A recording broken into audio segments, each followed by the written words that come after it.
The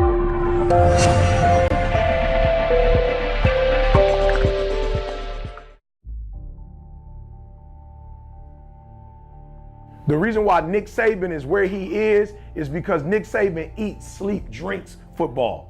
That's all he does. Every day, all day. As a matter of fact, the wackest conversations I've ever had with a one percenter is Nick Saban. Why? Because when we sit down, he doesn't know how to do small talk. It is the most awkward conversation I've ever had. He trying to make up stuff. I'm like, Nick, we talked last time. You asked me the same thing. Like, do you remember that I have children? I don't even think, like, it's like we start over every time I see him. For real, he doesn't know, he don't even remember who I am. Why? Because he eats, sleeps, drinks football. So I need you to understand, why do you do what you do? So anybody that's coming to the motivational speaking realm and they're gonna try to take my spot from being the #1 motivational speaker in the world, if all they're trying to do is make money, you don't stand a chance with Eric Thomas. Because my wife has MS and I'm trying to make sure she don't never go back to work again. My father wasn't in my life, my grandfather wasn't in his life. I'm trying to make sure that the family I put together, that we create a legacy. So if all you're trying to do is get a check, I'm gonna kill you every day. You will not have the passion that I have. You won't have the energy. You won't have the tenacity. You won't be able to get up when they punch you in your face, and life will punch you in your face. You don't stand a chance. So if you're trying to be in the 80% or the 20%, you probably won't even be able to be in the 20% with that attitude. But if you want to be a 1%er, you cannot do it for money. Listen to me. When you're passionate about what you do, money is going to chase you. Are you passionate about it? If nobody ever gave you another dime, would you be able to do it with the tenacity that you do it, right? And if you say yes, guess what? You're not gonna have a problem with money. So number one, you gotta ask yourself, why do you do what you do?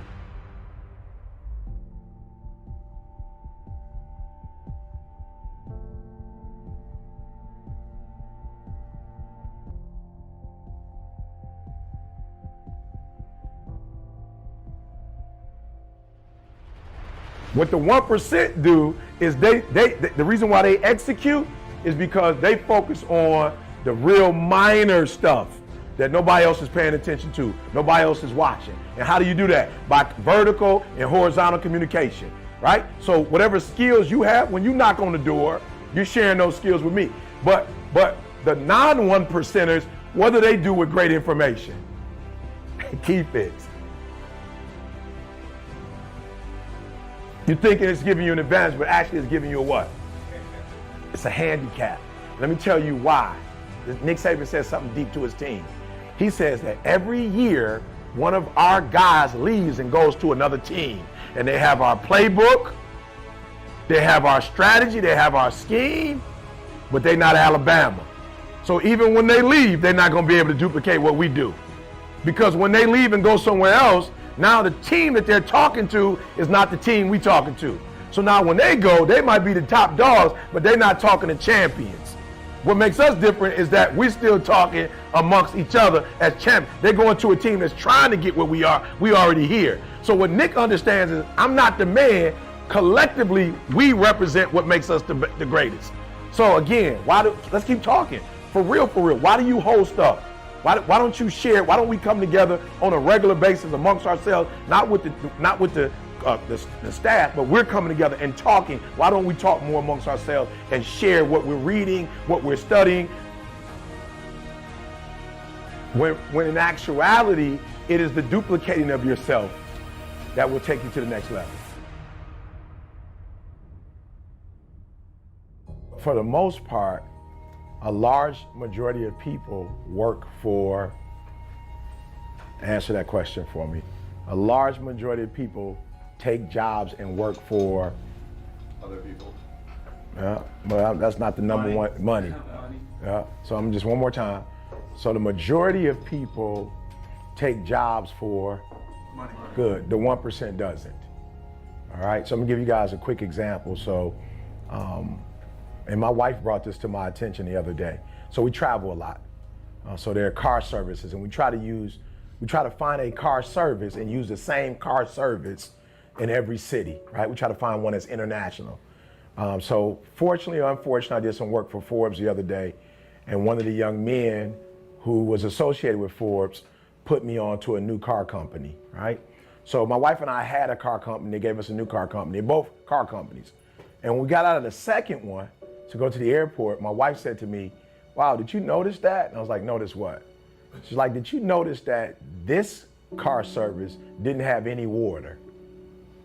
I was like, I didn't really pay attention. You know, we were on the airport. I wasn't really paying attention. She said, yeah, they didn't have any water. They didn't provide us with any water. I was like, oh, okay. She's like, you also noticed that they didn't have any wipes. Remember the first one we got in? He had the wipes coming from both. You know, you had the with hand sanitizer on the back of both seats. I was like, wow, yeah, I didn't really pay attention. But she's like, yeah, that's weird. And this one, I noticed that he had a car seat in the back. And there was some like crumbs from whatever. And you notice the other guy had different types of mints, gum. I was like, yeah, I did notice that for sure. And so the first thing I want to say to you is that the 1%ers don't do what they do for money. They do it because, one, they're passionate about what they do, right?